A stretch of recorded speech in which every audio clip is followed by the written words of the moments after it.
Hello, we're going to continue with one of my favorite comic series of all time, Tom Strong. We are on issue 5. Last issue was kind of a, well, they're all, I was going to say it was a fun adventure, but they're all fun adventures. That's the thing with these Tom Strong books.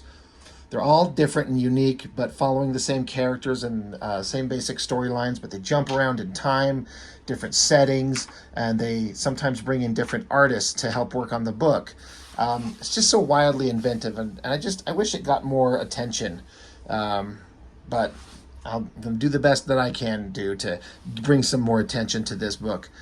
In the last one, Tom Strong had a run-in with a Nazi superwoman that he had fought and thought he had defeated way back in World War II. So the story went back in time, had Arthur Adams draw a story where he ran into this evil Nazi woman called Ingrid Weiss and had a battle with her, thought she was dead, but then it was set in modern times, and Tom Strong in his stronghold, a big giant, like super big building in Millennium City, gets attacked by a bunch of airplanes, and he finds out that it's that Ingrid lady.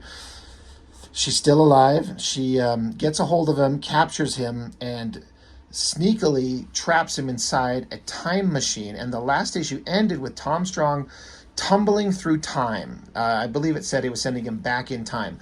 And it was an interesting issue because for the first time, it ended very specifically on a cliffhanger. The story did not wrap up exclusively into that book. It, like, the story was very specifically going to continue into the next issue. And here we are, another great, interesting cover. Looks like old-timey comics with the kind of the lettering and the text on the cover, and just like a fun, simple, like dynamic action scene to make you wonder what the hell's going on. It says here, battles the Pangean at the dawn of time. Like, the what is the what?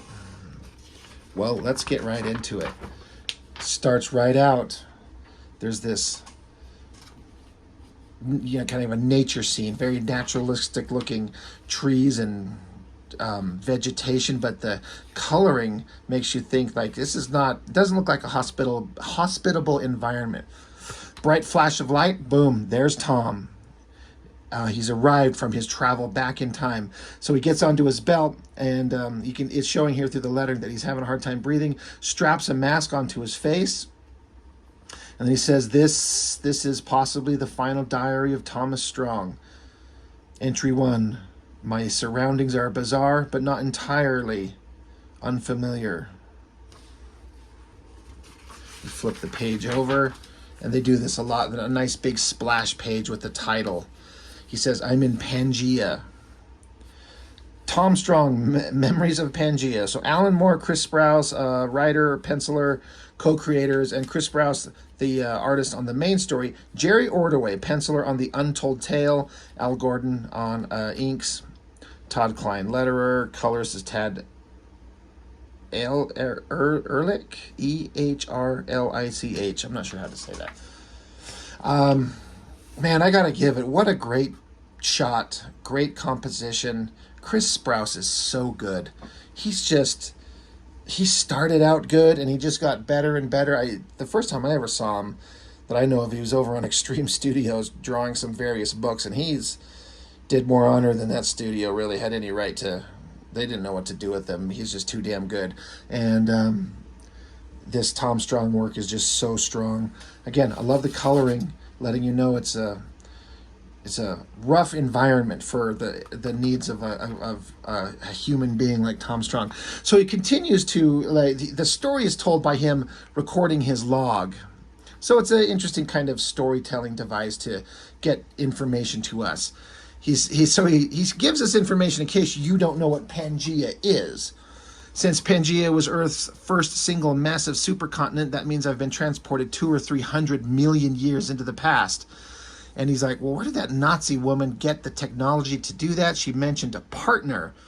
Maybe one of them supplied her with time travel equipment. He says, it probably doesn't matter. I don't know how I'm going to survive here. Everything is hot. Most of it is probably radioactive. The air is very low in oxygen and very high in substances like formaldehyde and cyanide. I doubt there's drinkable water. There's certainly no food.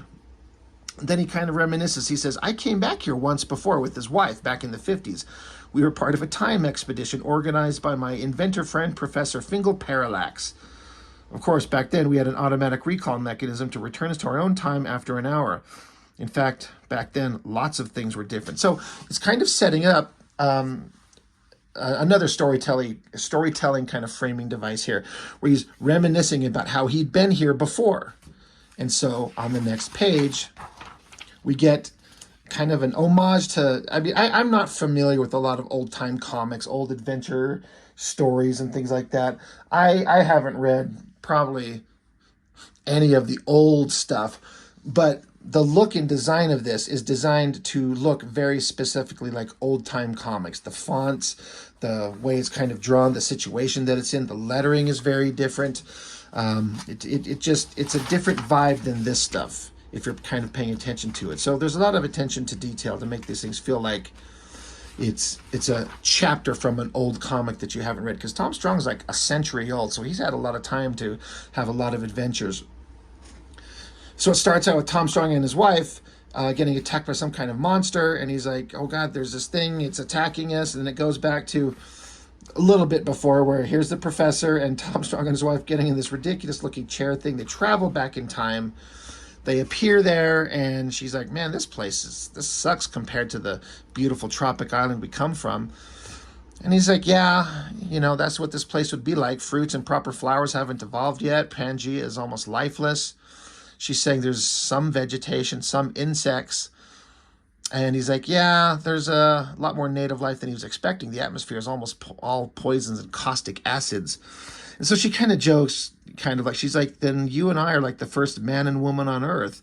Kind of like, she makes a reference to some kind of tribal legend that I don't know anything about. And he's like, yeah, it's like that, or Adam and Eve, according to our Western mythologies.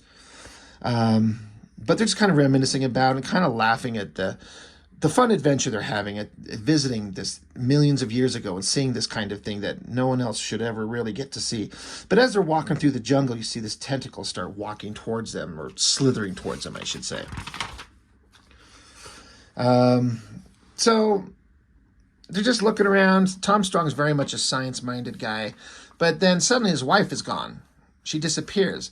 So he's like, hey, you don't go wandering off. You could fall down a crevice or a volcanic fissure. Where are you? And they say, oh, geez, there you are. What kind of game are you playing at? And then you see her, and she basically looks nude with the way the shadows are put. She had this kind of silly outfit on, and then like this clear kind of covering, like a bodysuit, I guess to give her like a bikini type look, but then like this clear kind of bodysuit covering. But it doesn't look like she's still in it. He's like, he sees her and he's like, oh, I understand. The thought of us being the only people in Eden has started making you feel romantic, huh? Well, I guess maybe we do have a little time before we're taken back, so why don't we make the most of it? So Tom Strong's going to get frisky with his wife, but what you see, obviously, is this shadowy figure. There's some tentacles attached to her. Right here down in the front, we see there she is, for real, wrapped up in tentacles, so he's being deceived. And dumb Tom Strong, he's like, admittedly, these suits make things difficult, but I'm sure we'll find a way. He's like, I love how you run your hands all over my back, dear. It's incredible. It feels like you're touching me everywhere at once. Oh, shit. Suddenly he discovers, yeah, this is like a weird, gross tentacle monster, kind of like the cover. And he's like, oh my God, what are you? What have you done with my wife? And then this creature starts repeating phrases that he has been saying, kind of in a broken English kind of thing. So he keeps fighting it off. He gets away. His wife gets free. He's like, all right, you're there, but be careful. This thing can form different shapes. It can imitate us. He's like, we must be the first higher life forms it's had the opportunity to mimic, which is why it's kind of speaking. And he's like, he says, I think in a sense there's just one creature here. It's some sort of gigantic slime mold, the collective organism made from billions of submicroscopic life forms acting in unison. I just hope it's not mimicking our consciousness as well as our bodies. So that's interesting. He's like, it's just a giant collection of microorganisms acting together. It's like the Borg from Star Trek in a way, right? Collective consciousness. She's trying to get away. They're struggling. And so it starts forming a face, because it's trying to like mimic them. So Tom Strong throws a grenade in it, boom, blows it up. And he's like, holy shit, that thing was incredible. Like, it learned rudimentary English in minutes, suggesting some sort of telepathic capacity. So he's like, maybe we can retrieve some of these exploded blobs for Professor Parallax to study. She's like, those blobs, I think they have other plans. Like the goo is kind of bubbling up, coming after them again. I think that's a great panel. That looks really great. It looks goopy and gross. Pretty fun. But then it forms another gross-looking tendril monster thing, and it starts speaking to them. He's like, what are you? Pangea is not your continent. Here, Pangean is God. He's like, we're from the future, a time when Pangea has broken into many continents, when you are gone and forgotten, and our kind rule. And this creature does not like that. So this thing's coming at them to get them, but she's like, wait, we're fading away, because they had their time machine set on an automatic recall for 1 hour. It's right at this moment they teleport away, come back to their time. They're like, holy shit, what a crazy adventure we went on. It was some sort of slime mold, but vast and intelligent, incredibly adaptable. I don't think it didn't like us being there, and it liked the future we represented even less. So they're just like, wow, that's crazy. That was a paradise that can stay lost. The end. So it's just a quick 8-page little intercut story drawn by Jerry Ordway, showing like them going back in time. Jerry Ordway is a good artist. He's certainly very competent. This is very well drawn. He's never been one of my favorite guys. Like, his own artwork doesn't like make me want to pick up a thing.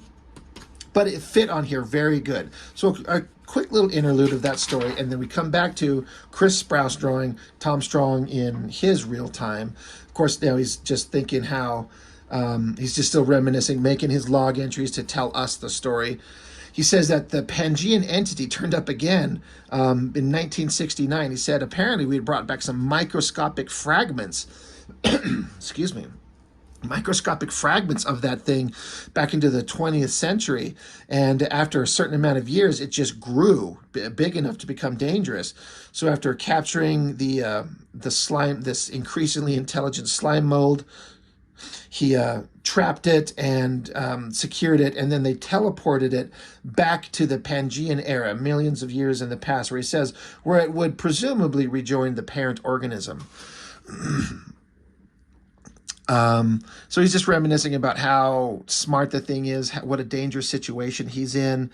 He's saying, I can't even estimate how large or smart the Pangean entity might be by now without knowing exactly when now is. Like, how far away from, where is he in relation from here to where he was in that past story we just saw? Because that thing was getting real smart real fast. How much time has passed? How smart could this thing be? He doesn't know without knowing any kind of relation into time. He says, I could be facing something on the scale of a sentient mountain. And then you hear this voice say, Tom Strong. Again, I love the coloring on here. It really puts you into the environment. And this next page is so freaking awesome.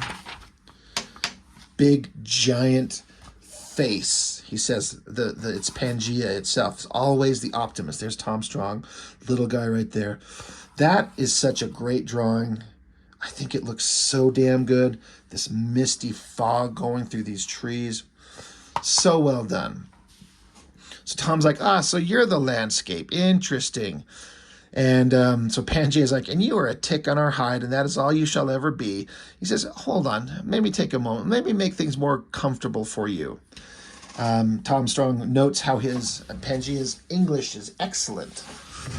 He says, thank you. We had assumed you would be happier talking to a biped in a more domesticated environment. It won't take long to adjusting. So out of the goop, Pangea forms this like slime mold physical humanoid body representation in a table for more familiar setting to Tom Strong.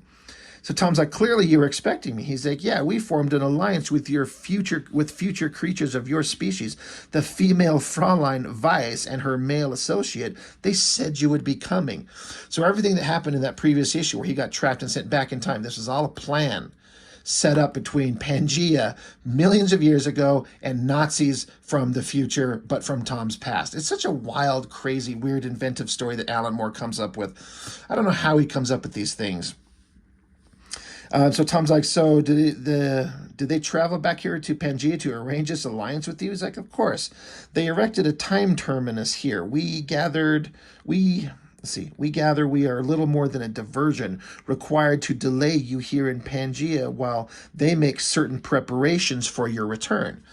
So it was always intended to send him away to make a distraction while they make certain preparations in the other timeline, knowing that he'll come back. So that's an interesting story point. Excuse me. So the Pangean entity is saying, it's a surprise gift for your 100th birthday. We're supposed to keep you here until they've wrapped it for you. What we wouldn't give to be 100 once again. But still, the terminus is 1 of your kilometers due east of here. You'd best be going. So it's interesting how, the Pangean entity is like, there's a machine to get you back to your own time, but it's a kilometer east. You better get going. So Tom's like, just like that. And Pangea's like, oh no, always the optimist. And he attacks him. He says, of course it won't be just like that. We've no intention of delivering you alive into the future and letting others have the satisfaction of achieving your demise. It's simply that we wish to see you run a little. East is behind you, incidentally. So Pangea's like, I want to see you run. He's like, I'm going to kill you. I made a deal with your enemies, but fuck them. I'm going to kill you.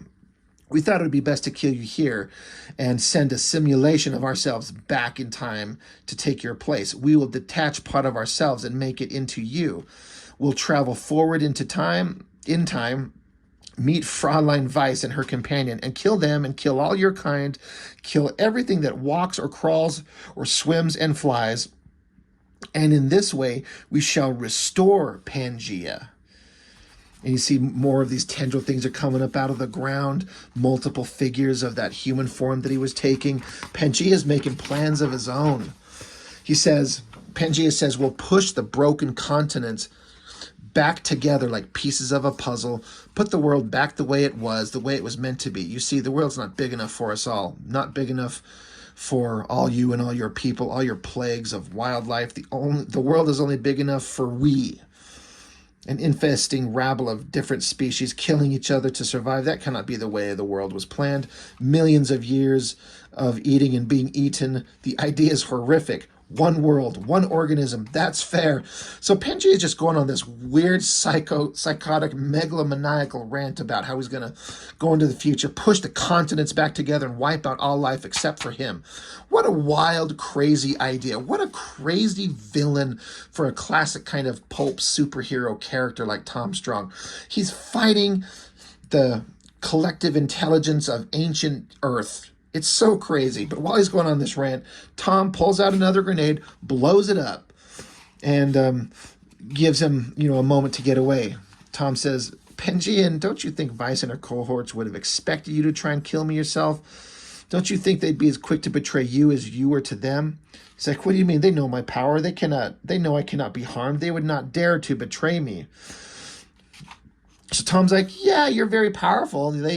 Could they hurt you? Maybe not. But so why did they deliver their time machine to this precise place and date? They wanted you right here, Pangean, right now. He's like, well, but why would they want that? Unless they knew something that would happen here at this time. And so Tom's running and there's the time machine up here. But he's implying that the Nazi scumballs in the future knew that Pangea would betray them. So we wanted him to be in a specific place in a specific time. Why? A massive asteroid bombardment's coming down in this place right at that time. And so the Pangean entity is growing to this giant monstrous form. He says, what is it? And Tom's like, it's an asteroid storm. Weiss and her partners must have decided you were too dangerous to keep around after your work was done. Goodbye, creature. We won't meet again. So Pangea is saying, no, we and our continent, we shall survive this. Tom's saying, no, if you survive the impact, the firestorms will get you, or the nuclear winter that follows. It's over. The universe is correcting its mistake. Pangea is yelling at him, says, no, you are the mistake, not I. And the doom you flee towards is worse, much worse than the catastrophe you leave me to endure. We shall survive this, Tom Strong. And I like the artwork right here because it's fuzzy, it's faded, it's out of focus. Tom Strong is in this time machine, is starting to activate, and they show that he's returning to his own time continuum by blurring it out and getting fuzzy, and his own dialogue is fading out. So Pangea says, let the cosmos do its worst. We are its firstborn child, and it cannot destroy us. We shall survive. We shall. It cuts off. Flip the page. An asteroid just blasts right through him, cutting him off. And then we see a couple panels of Tom Strong in the time machine tumbling back through time. And then it's silent. He arrives, just looking around, gets out of the machine. He's in some building that does not look familiar, but obviously kind of like a human world. So he's successfully escaped millions of years ago, and the villain he was fighting walks around, cool shadows, opens a door. Next page. Tom Strong is here. There's a man's hand right here. It says, Tom, at last. And here we got like a model city, but there's a statue of a guy. He's holding his arm out in Nazi salute. There's the Nazi swastika there. Obviously, the world he's come back to. The implication is that it's been transformed into a Nazi-controlled world. I know the name of this villain. He was in like one of the last pages of issue 1, where you'd seen Tom fighting him for like one page, where Alan Moore does this awesome thing where he implies that Tom had all these adventures that went on forever, and he ran into all kinds of different characters and villains and creatures and bad guys. And this is a guy, I can't remember his name. I could look it up, but I'm not going to. But this is a guy that we've seen before or heard of, just slightly. But now we're getting to see him. The idea is we're going to, again, lead into the next issue. It's left on a cliffhanger. So he might have survived being trapped millions of years ago, but of course, as happens with time hijinks, he's back in the modern world, and now it's a Nazi super world, maybe. How's he going to solve this? I bet it's going to be a hell of an interesting comic, because every one of these Tom Strong books is just, it's completely different than anything you'd ever read as far as standard comics, especially from like, it's America's Best Comics, but it's an offshoot imprint of like Wildstorm. Jim Lee kind of brought them on and started this, and compared to all the books that were going on at Wildstorm and things like that, and even at Image Comics, this stuff was just far and away just like so much better. I didn't get a chance to pay attention to when this was printed, December of '99. So Tom Strong, every one of these books is just great. It's just absolute work of genius, as long as Alan Moore is writing it.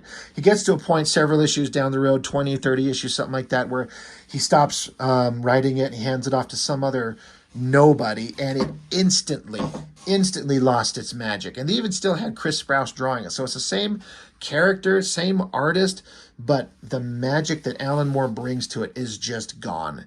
And it kind of sucks. And I think he left because of the whole selling Wildstorm to DC, and Alan Moore didn't want to be part of that, but Jim Lee gave him the promise of like a buffer, like, you won't have to deal with DC, you'll deal with me, I will take care of you. And it worked for a little while, but then, as is the case with so many things, it went to hell, and we were cheated out of more good comics that we could have got. But we did get a great run. There's so many more good stories coming. So Tom Strong, number 5, as is the case with all of them, like I said, just brilliant comics. So well drawn, so well written. Just some of my favorite stuff ever. I keep thinking, like, if I think of what are my favorite runs of comics, the Tom Strong run by Alan Moore and Planetary by Warren Ellis tend to be the ones I think of in terms of like modern comics that I got to witness in real time, as opposed to like Watchmen or The Dark Knight, which happened before I started reading comics. So anyway, we'll get to the rest of these as time goes on, but that's all for now. Thanks for joining me. I appreciate it. See you next time.